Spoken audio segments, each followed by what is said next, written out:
नमस्कार मंडळीनो, दिवसात आपला कोकणामध्ये एक मोठा सण येतोय, तो म्हणजे शिमगा. आता शिमग्याचं काही वेगळं सांगायला नको. शिमग्याला जो कोकणात मजा असते ती वेगळीच असते. म्हणजे शिमग्याला सगळी जी मुंबईची राहणारी मंडळी असतात, चाकरमानी सगळे गावाला जातात. नेहमी देवाला भेटायला आपल्या मंदिरात जातो, त्याच्यासमोर नतमस्तक होतो. पण हा शिमगा एक असा सण आहे की वर्षातून एकदा देव आपल्या घरी येतो. एक वेगळीच मजा असते आणि सगळ्या गावासोबत प्रत्येकाच्या घरात फिरायला भेटतं. प्रत्येकाच्या घरात देव जातो, पालखी नाचवली जाते, देवाला आपण नाचवतो. प्रत्येकाचं घर हे उघडं असतं. जी बंद पडलेली घरं असतात त्या घरामध्ये पण लोक येतात आणि एक वेगळाच आनंद असतो.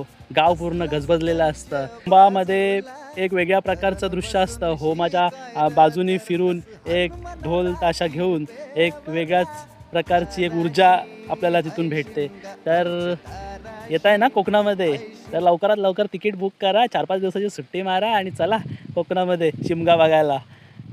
अशाच कोकणातल्या व्हिडिओ बघण्यासाठी माझ्या पेजला म्हणजे माझ्या चॅनलला कोकणातल्या दीप्याला लवकरात लवकर फॉलो करा. विसरू नका, फॉलो करा. चला दुसरी व्हिडिओमध्ये भेटूया.